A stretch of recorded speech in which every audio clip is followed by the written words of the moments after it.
Halo insan cerdas, salam sehat, salam luas, berwawasan. Bertemu lagi kita di ruang pembelajaran materi IPS dengan pembahasan dinamika penduduk Indonesia. Pada sesi-sesi yang lalu, kita sudah mempelajari tentang jumlah penduduk dan persebaran penduduk di Indonesia. Kali ini, pada kesempatan ini, kita akan mempelajari tentang komposisi penduduk Indonesia. Dalam ilmu geografi, komposisi penduduk dianggap sebagai sebuah susunan atau pengelompokan penduduk berdasarkan kriteria tertentu. Untuk mempermudah penentuan jumlah penduduk, komposisi penduduk disusun berdasarkan kriteria-kriteria tersebut, misalnya berdasarkan demografinya. Secara umum, komposisi penduduk diklasifikasikan menjadi beberapa macam. Yang pertama, komposisi biologis, yang mengelompokkan penduduk berdasarkan ras, etnis, warna kulit, umur, dan jenis kelamin. Kedua, komposisi budaya yang mengelompokkan penduduk berdasarkan pendidikan, status perkawinan, agama, dan bahasa. Dan yang terakhir, komposisi ekonomi yang mengelompokkan penduduk berdasarkan status pekerjaan penduduk. Secara gampang, kita dapat melihat komposisi penduduk berdasarkan hal-hal berikut: usia, umur, jenis kelamin, mata pencarian, agama, bahasa, pendidikan, tempat tinggal, jenis pekerjaan, kelas sosial, dan lain-lainnya. Komposisi penduduk sangat membantu penentuan jumlah penduduk dan mempunyai fungsi. Yang pertama, mengetahui gambaran penduduk di suatu daerah dalam berbagai kriteria. Kedua, memudahkan pemerintah merancang strategi dan kebijakan untuk membangun suatu negeri. Ketiga, memudahkan pemerintah mengklasifikasi penduduk sebagai arah pencapaian pembangunan nasional. Dan yang keempat, mengetahui potensi sumber daya manusia suatu daerah berdasarkan umur, jenis kelamin, status pendidikan, maupun pekerjaan. Komposisi penduduk berdasarkan umur dan jenis kelamin dapat sebagai berikut. Yang pertama, sex ratio atau rasio jenis kelamin, yang merupakan perbandingan antara jumlah laki-laki dengan perempuan. Yang kedua, single age atau umur tunggal, dihitung berdasarkan hari ulang tahun terakhir. Dan yang ketiga, dependency ratio atau angka beban ketergantungan, yang merupakan perbandingan antara jumlah usia produktif dengan usia non-produktif. Jumlah usia produktif dan non-produktif dapat dilihat sebagai berikut.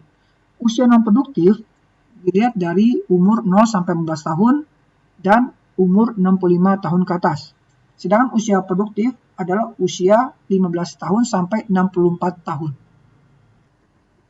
Berdasarkan usia dan jenis kelamin, penduduk dibagi menjadi 3 piramida, yaitu ekspansif, stationary, dan konstruktif, di mana piramida ini membagikan antara jumlah penduduk laki-laki dengan jumlah penduduk perempuan dengan komposisi menurut umurnya.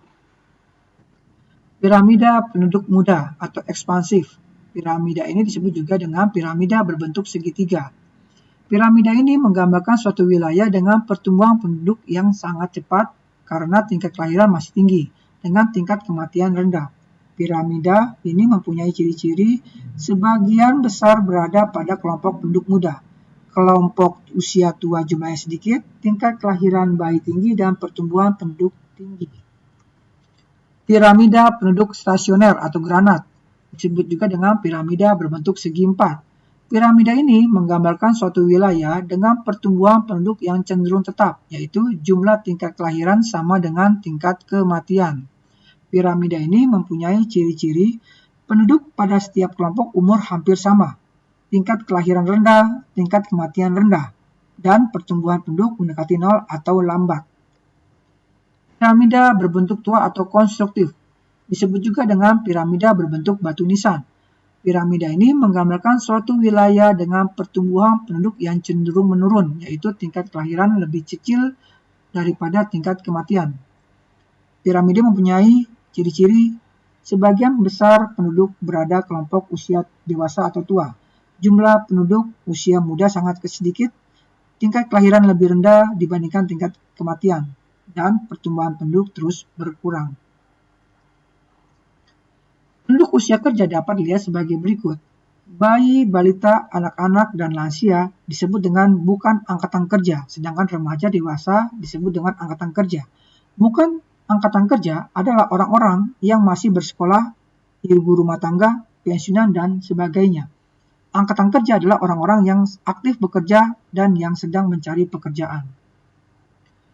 Dan cerdas, sampai di sini dulu perjumpaan kita. Kita akan ketemu dengan sesi berikutnya. Sampai jumpa, tetap sehat, tetap luas berwawasan.